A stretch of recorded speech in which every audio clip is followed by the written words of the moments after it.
Okay, we are live this Sunday afternoon to do some readings. Here we are. So today for the readings, basically I'm going to be on here for a short amount of time, probably about an hour or so, depending on who is here. For those of you that have never done a live, seen a live, or anything like that, know that you can drop your comments into the chat. I will see all of your responses.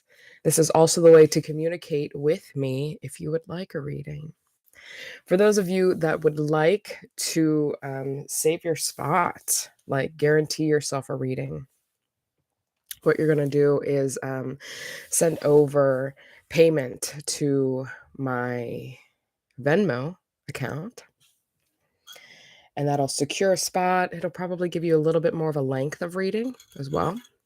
For those of you that are just here, we'll just give you a one card pool, and that will be donation based. So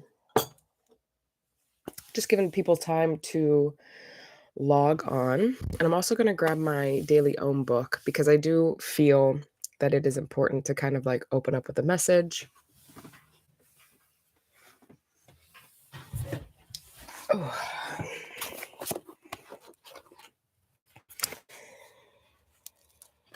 Okay. I just picked a random page. And this page, so this is from the Daily Ohm book by Madison Taylor. This was gifted to me by my Aunt Valerie. Shout out to Aunt Valerie. And the page that I opened up to is A Cycle of Power, honoring menstruation. In the ancient past, as humanity began to move toward a patriarchal society, women were gradually deprived of the awareness of a wonderful gift. Previously, menstruation was considered a miraculous and cosmic event in which women were strongly connected to all things spiritual. A menstruating woman was thought to be at the height of her power and was encouraged to spend time looking inward for feminine wisdom. Her menses held mana, or the breath of life, and was the source of nourishment for the fertile soil. As the goddesses were cast aside, so too was women's relationships with the lunar cycles and the tides. Those menstruating were forced to remain part lest they infect others with their uncleanliness, and their wisdom was suppressed. Contradicting today's attitudes of shame, however, is a strong movement seeking to reclaim the power of menstruation and to see it as a supreme blessing rather than a curse. For many women, menstruation is a time of altered awareness, creativity, spirituality, and new heights of intuition. The need for solitude or rest is unjustly perceived as a weakness. In reality, it indicates a strong urge for introspection during the menstrual cycle. Perception and sensitivity are both amplified, encouraging women to challenge themselves and others. Native American tradition states that a menstruating woman has the potential to be more spiritually powerful than any male or female at any time.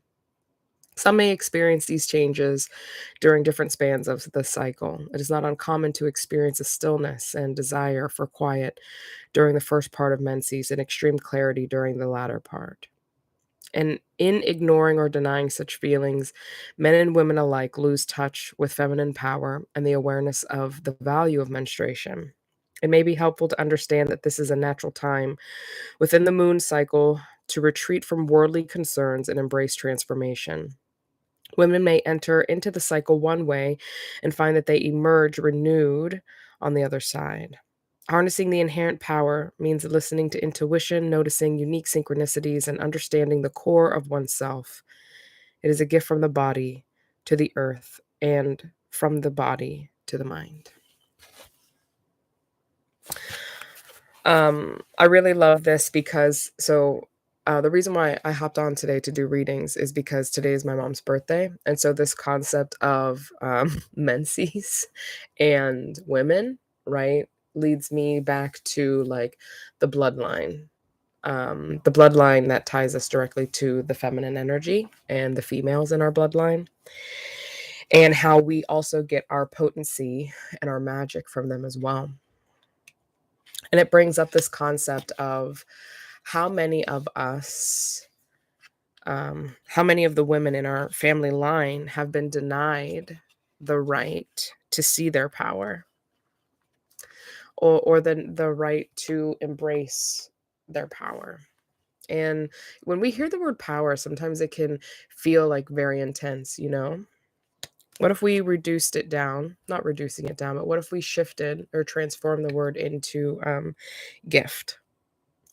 They were denied the right to experience their true nature and their gifts, right?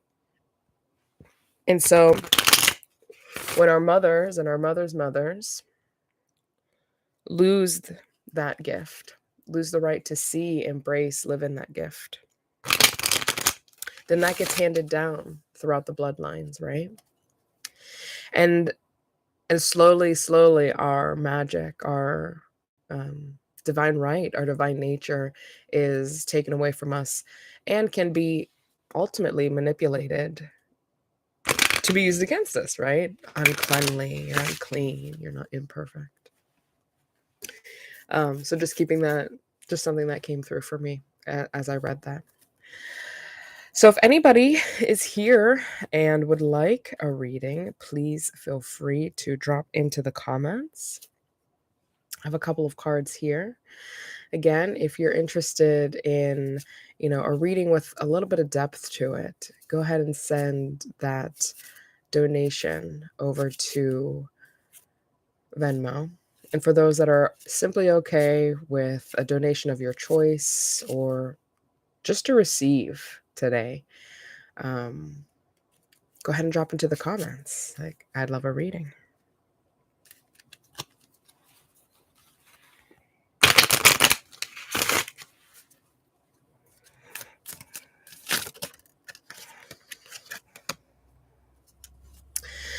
I did just pull a card for funsies as we're waiting, and healing energy came out. So I love this. I also love that it's the hand inside of the red circle. To me, again, um, I'm still really connected with that reading that came through.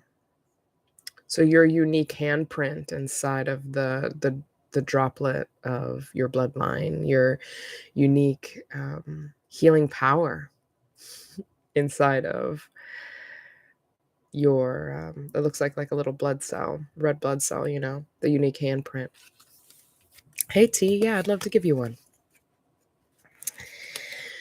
Okay.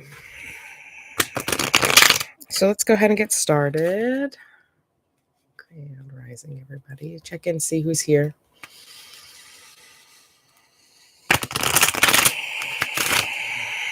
Okay.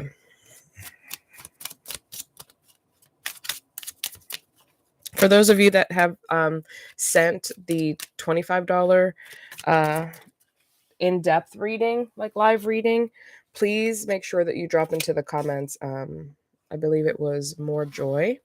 So that way I can make sure to go in a little bit more deep. Otherwise, everybody, I just hope that you enjoy this time that we get to spend together. So T, the first one that came out is letting go.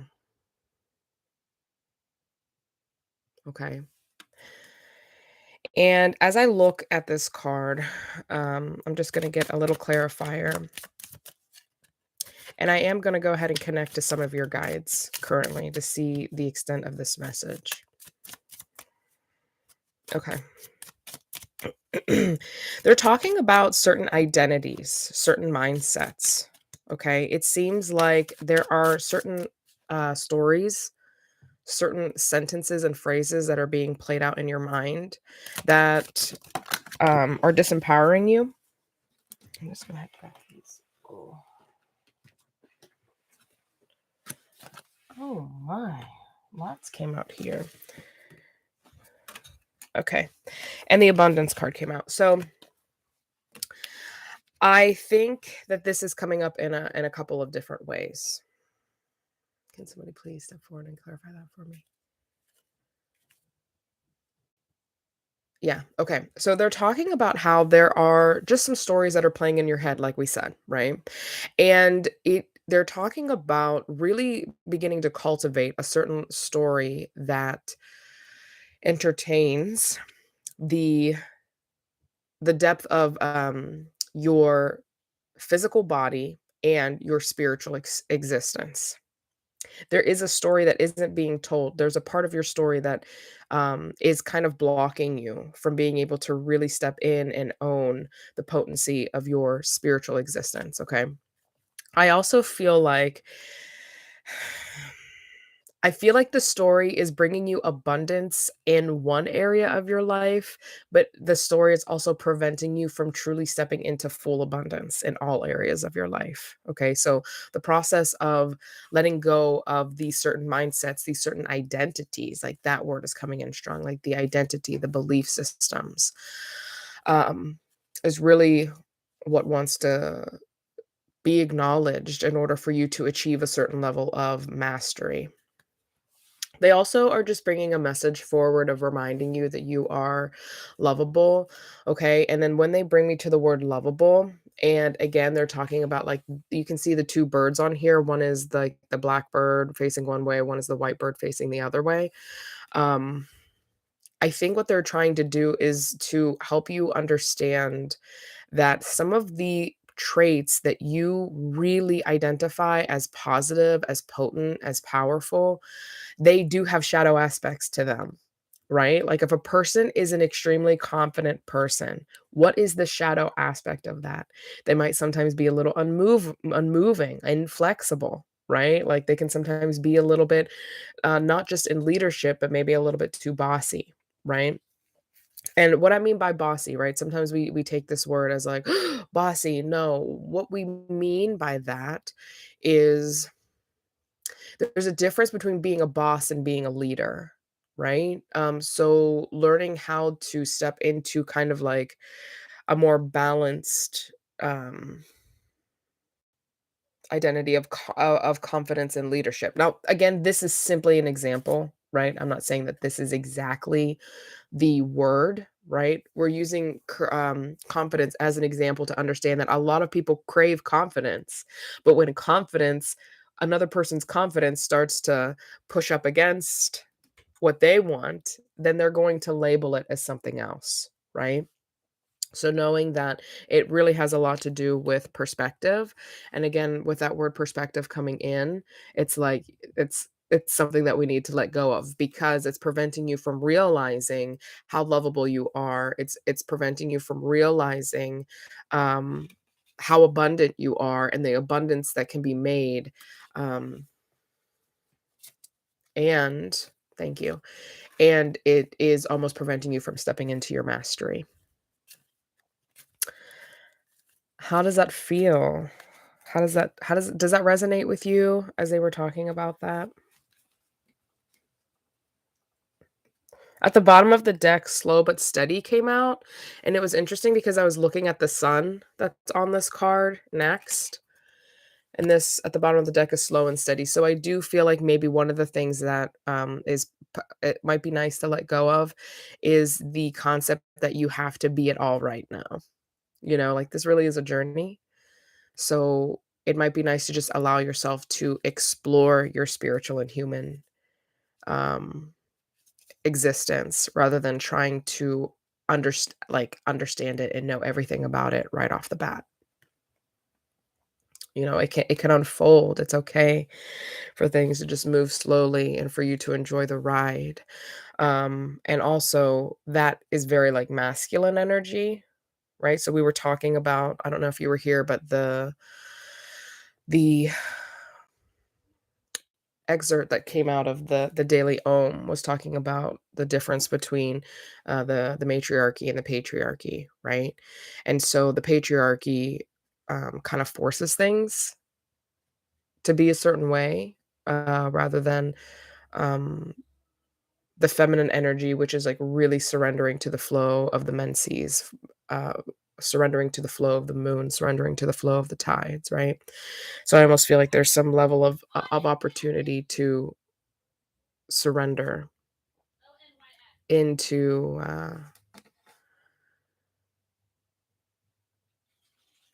time, into the slow movement of this. Mm.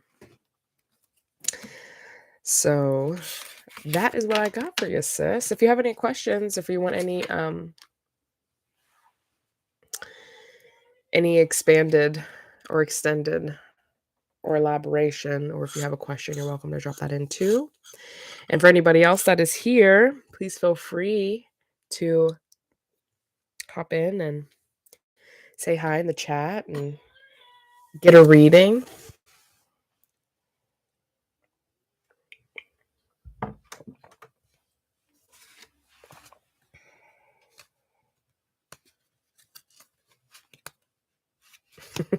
You're welcome, friend. I'm so glad you're here. So good to see you.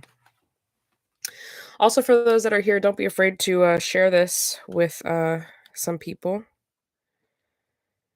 Letting people know that we're on here, that we're live. Because we out here doing some readings.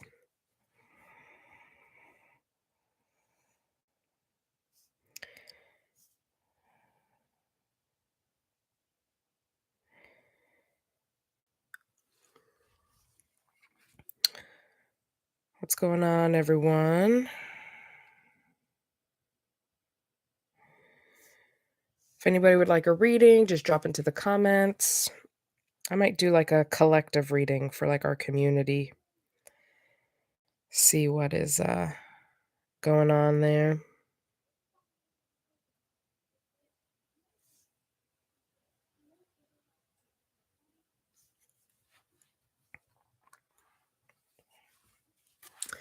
Let's go. I was just sharing it onto my platforms, letting people know that we're live. We're live.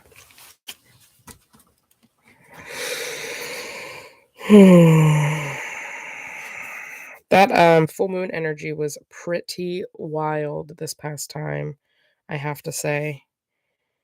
It was a full moon in Virgo during Pisces season, and they are opposing signs, like they follow the same axis. So, like, to experience that level of duality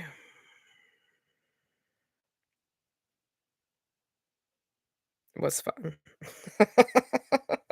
I definitely felt just so much like criticism coming up within me and judgment, which was really beautiful to hear. Every time that I go through phases that feel really uncomfortable to me, what I feel is important to do for me in my journey is to sit afterwards, to sit in reflection. Kind of reminds me of yoga whenever we're going through a flow, and then after we just get to lie in savasana and like see what that has shown me, what still wants to be healed, what still is left over, what judgments are still around over lack and not being enough. And I really appreciate those moments of like deep emotional purging and like connection to my humanness, because rather than allowing it to beat me up, I really just allow it to help me achieve my next layer of mastery, you know? So I think that's always fun. So we're gonna do just like a collective overall.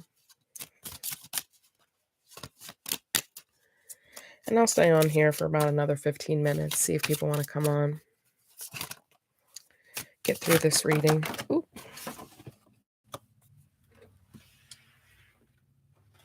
Okay. So the two cards that popped out right now are Feminine Energy and The Inner Journey. Really like strong feminine energy theme today, right? Which would make sense because happy birthday, mom. Right? Um when immediately as like this card comes out, I really feel some of my guides wanting to talk about to any men or men identifying, masculine identifying people, right? Feminine energy is something that is simply just supposed to talk about the duality of life, right? It doesn't mean turning into a female. It doesn't mean being weak. It doesn't mean being too emotional, right? There really is a balance that can happen within all of us. And I'm hearing like a little challenge for all people who are watching, which is, what would your feminine energy look like if you were embodying your feminine energy in a balanced place? What would your inner female look like? So for those of you that are here, get out a piece of paper, get out a pencil. What would the traits of your feminine look like?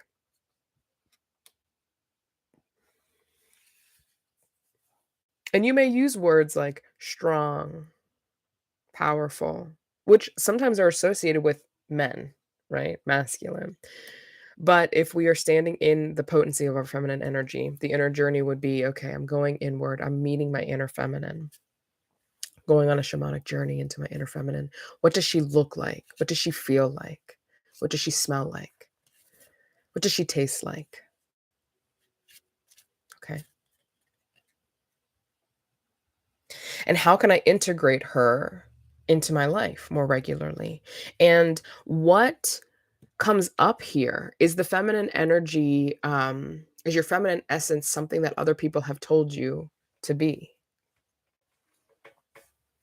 Or is it an authentic expression, soft and effortless? I love that. Soft and effortless.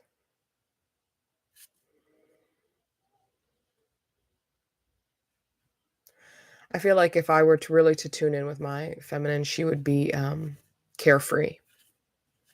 Carefree and comforting.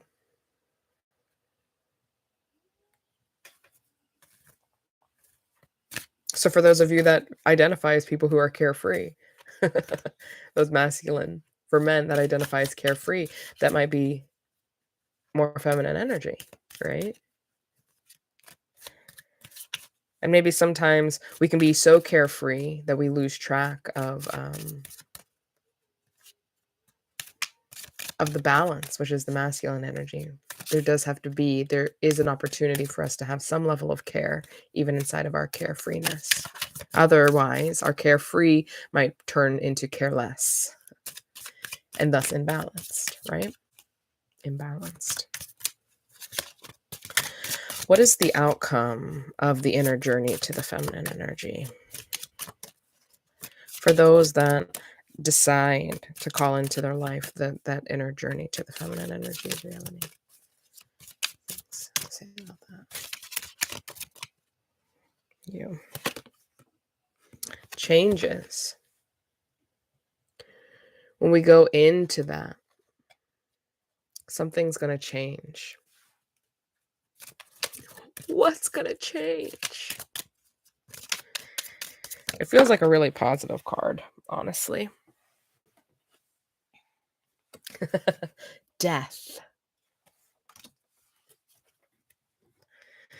The death card can always feel like very intense. Whenever I was going through the full moon, I remember reaching out to my friend and being like, a part of me has to die. The ego has to die. And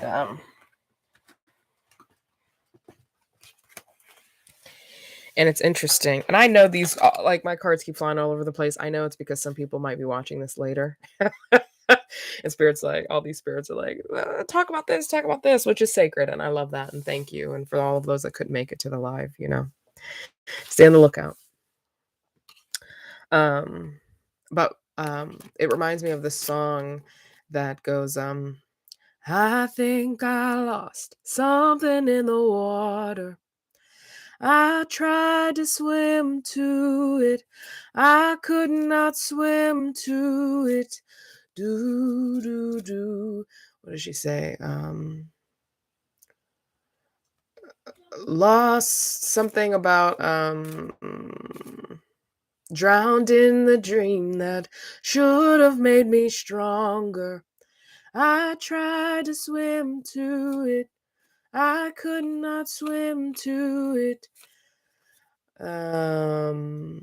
Lay my body in the water early. Tried baptism, but it felt like burning. Um, something, something, something. Honestly, I can't remember the song, but I something about I had the dream again. I had the dream again. My ego dies in the end. It's ego death. And it's like a really beautiful song. My ego dies at the end. It's ego death. I had a dream, I guess, just don't know what it meant. Who am I? I lost a friend. My ego dies in the end. Ooh, ooh, ooh, ooh, mm. Ooh, ooh, oh, oh, oh, oh. Yeah, so it's a really beautiful song. And with all of that being said, like, there is something absolutely scary when I felt myself like having these very strong reactions. And I had told my friend, I was like, yo, like, my ego needs to die. And I felt really called to almost be like, go through this visualization where I shed this version of myself and I went to the altar with my body as a sacrifice. And it was like, I'm sacrificing who I thought I would be, and I'm sacrificing who I'm afraid to be, and I'm sacrificing um um what I thought my life would look like so that I can step into who I'm actually supposed to be. And when we go through something like that, it can be really profound because the ego will be like, "Oh, hell no." Oh, hell no. Like, I am going with you, sis. Like, I have been there. I've protected you. Like when she says, who am I? I lost a friend. The ego, at some capacity, is a friend of ours who has created certain characters and created certain boundaries and created certain things in order to support us during these like mini phases of our life. And as we continue to transform, and as we continue to grow, it really is like a snake like shedding its skin, right? That skin was our friend. It created toughness, it created barriers, and there is a certain level of vulnerability that's going to come up when we decide to shed the skin and when we decide to shed the ego. And there is like a certain level of unknowing. Like, if I shed the skin, am I going to bleed out? Like, are there wounds? Like, what's going to happen? And those questions that are being asked, those protective questions that being asked, are your friend, the ego, just to make sure that you're safe. And within ourselves, as creative beings, right, as spiritual people, as as spirits, right, we do have this ability to feel that discomfort and kind of take this outward perspective, right, to rise above it, to become the observer of that, like, this is really uncomfortable, and say, "Oh, wow, you're really uncomfortable. Who's uncomfortable?" It's like, "Oh, it's ego that's really uncomfortable. Ego, why are you uncomfortable?" "Because I'm dying." Like, "I'm dying." And it's like, "Ooh." Okay, well then how can I make this easier for you? Can I turn can I turn this ego death into a ritual, right? Where it is a certain level of self-sacrifice in order to step into who we've called to be. So the other 2 cards that came out, right? It's like the death card and, that healing energy. This healing energy card came out when we started the reading, right? And sacred space. I wonder how many of you have actually, in your astral realm, in your meditations, found a sacred space to heal. I found that to be really potent in my journey. There's this little world that I live in or that I go to that I designed myself. I've been designing it. Or maybe it was already designed and I'm just revisiting it, right? And it's my safe space. And it's the space where um, the most loving, kind, compassionate, understanding, fearless, courageous version of myself exists. And in those spaces, that's where I heal. And when I connect to that version of me in meditation, I find that it makes it easier for that version of me to integrate with this Alicia version of me. Because part of the exploring our spiritual and human existence is realizing that we're both, right? We're timeless. Hmm.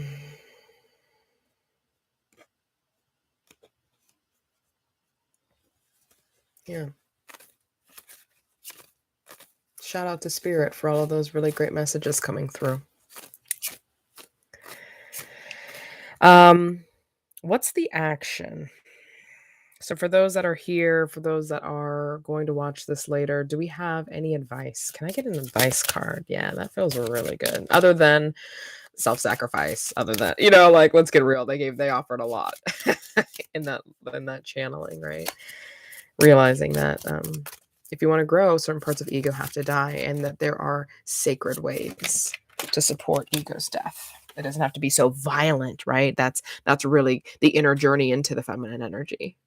Turning it into a ritual, turning into something sacred rather than turning it into a battle. But the last card that came out, and it was the advice card, is burden. So with that, right? It's almost like we have feminine energy, we have inner journey, we have changes, we have death, we have healing energy, sacred space, and we have burden. So I would really love for people to identify what is burdening you right now. Get very clear on that.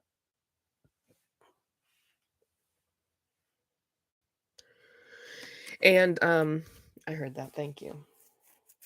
And with that, for those that are interested, the advice card in terms of the burden, a simple mantra that I have been using that has been supporting me, and this mantra actually came from a book. What is her name?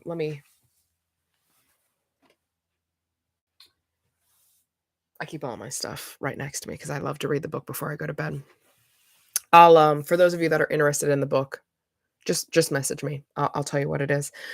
However, the mantra is, I cast this burden upon the Christ within, and I go freely, and I go free to receive plenty. I cast this burden upon the Christ within, and I go free to have plenty.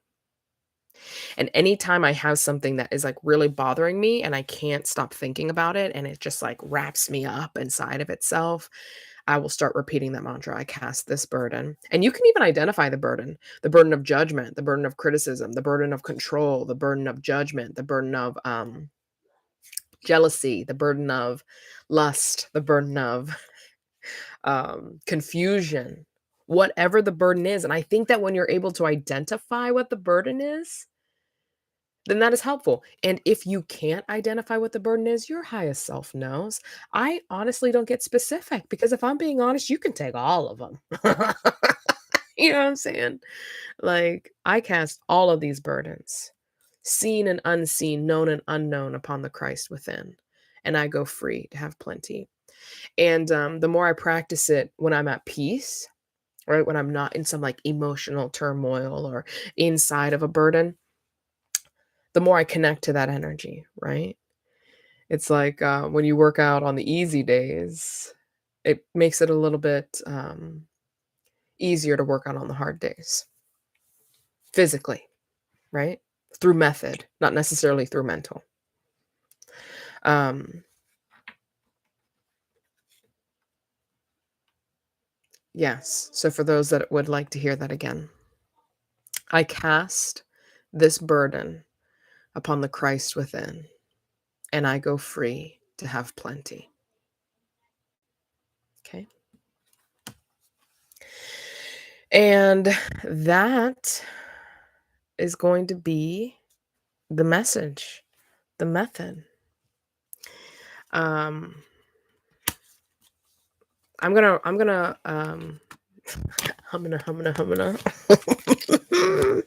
I love that. To close out, I'm going to do a small guided meditation. I'm going to do a small grounding exercise and a small mantra and a small prayer for all of those that are watching. So if we want to get settled, gently close our eyes. Sometimes for me, I need to like stretch a little, move a little before I get settled. Little Leon wanted to come out recognizing that that is a release, right? Mm.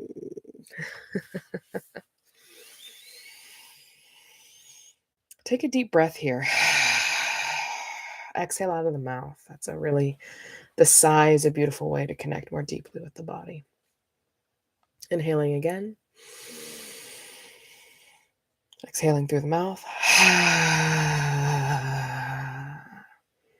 I can feel that like vibrating my chest, which is vibrating the central nervous system, which is then massaging the central nervous system, which is then soothing the center.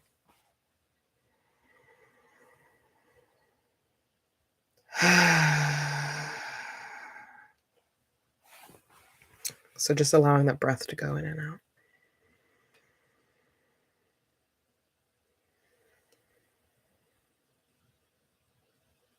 And then we're going to do a very specific rhythm flow to the breath here.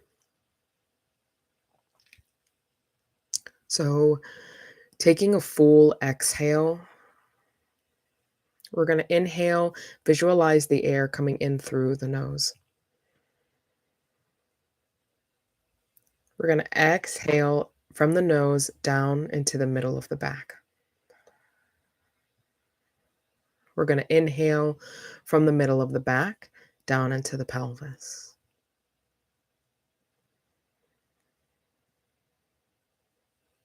We're going to exhale from the pelvis into the belly button.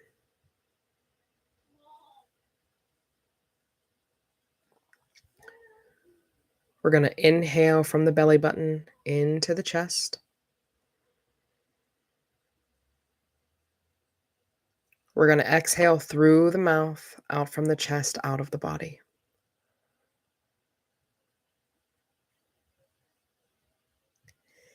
Inhaling through the nose, into the nose, maybe the back of the throat.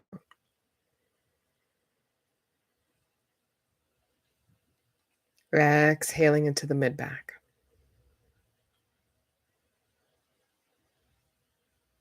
Inhaling down into the pelvis.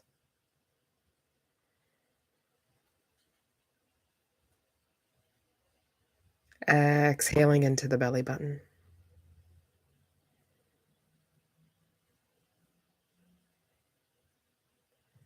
Inhaling into the chest.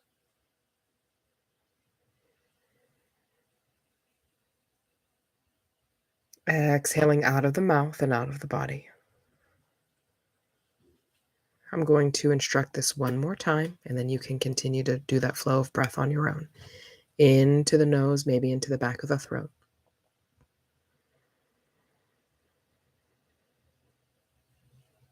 Exhaling into the mid-back.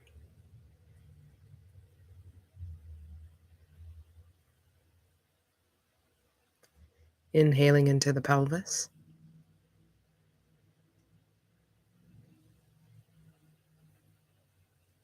Exhaling into the belly.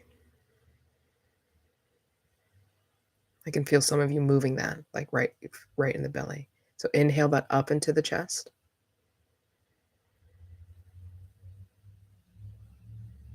You feel that collection of it. Exhaling.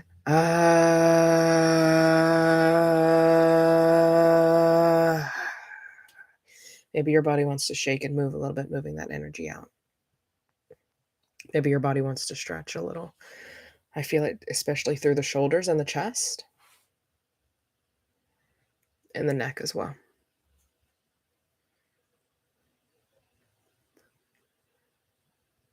And just remembering that it's in to the throat, out into the mid-back, into the pelvis, the belly button, the chest, and the throat. Okay?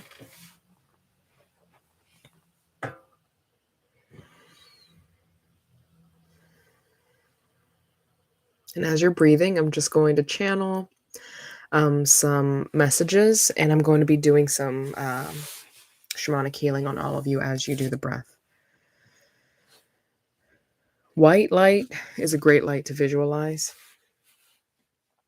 but we are going to be sending you that energy, and you are going to be breathing it into the body, allowing it to move through. You're also going to feel some lightness if you accept around the body, so in the auric field as well.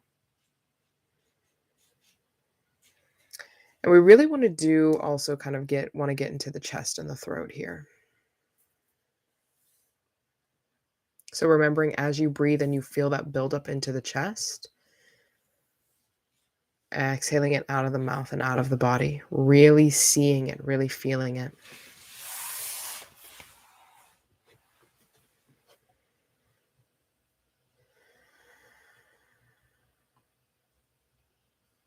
You are light. You're special. You're lovable. And you are able to instantly let go of everything that is no longer serving you. You are capable of casting all of the things that no longer serve you into the light within you, remembering that everything that you seek is within.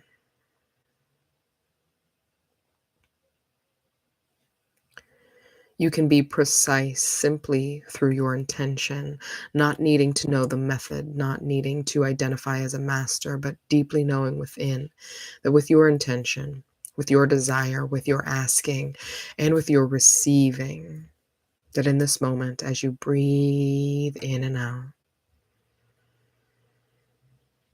that the God, the goddess, the creator, the universe within you hears your call and provides you with the mastery that you seek.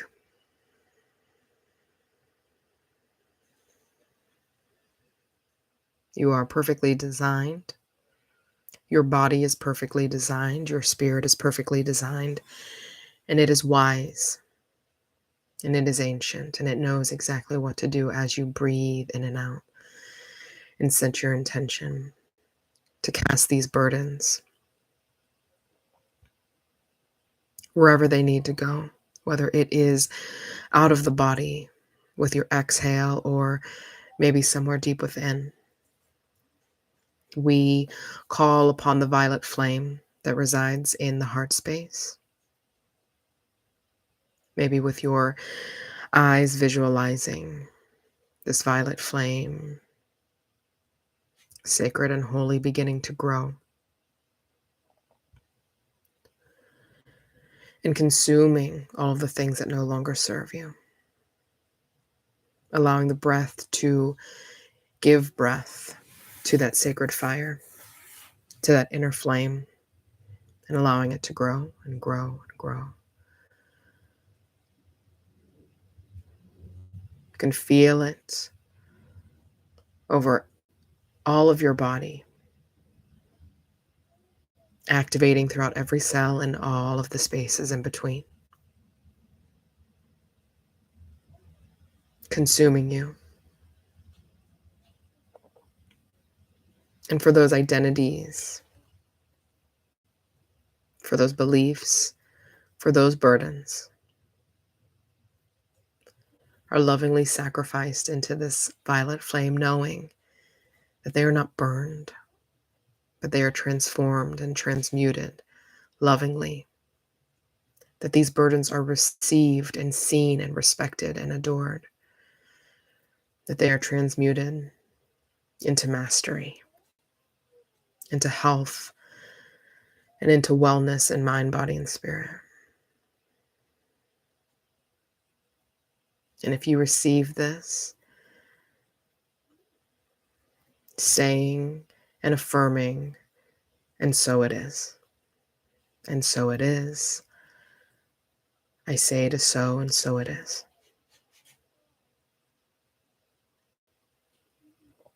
If you feel any sort of movement happening inside of your body now, coughing, yawning, shaking, allowing that to come up and out, knowing that this is the receiving of the healing, sneezing, coughing.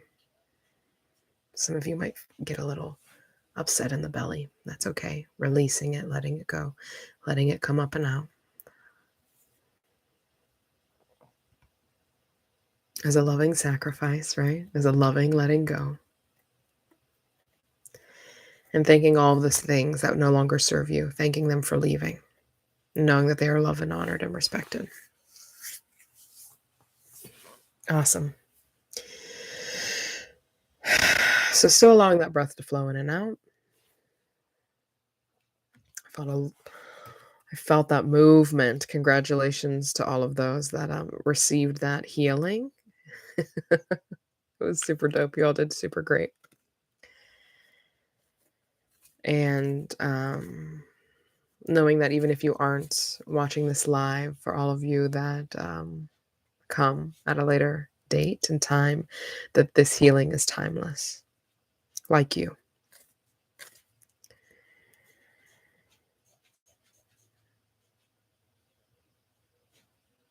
So for those of you that enjoyed this moment, hit the subscribe button, hit the like button, comment down below. Those are easy ways to support my channel. Maybe reach out to a friend today and say, hey, I really love this. I really love this video. I really love this information. Will you go like and subscribe and follow my shaman, my sister in spirit, and my friend Alicia? And for those of you that would love to continue to work with me in order to transmute these things, you can schedule directly at aliciadunlevy.as.me. For those of you that are interested in reading more about my services, you can do so at aliciadunlevy.com. For those of you that aren't always on YouTube but prefer the Spotify vibe, I'd love for you to follow and subscribe to my Spotify, which is Heart Healing with Alicia. And to all of you that are just here and want to do nothing at all, I love you and I honor you for that. Thanks for being here. Peace and love, everyone. May all beings be happy and free. May all beings be happy and free. May all beings be happy and free. Bye.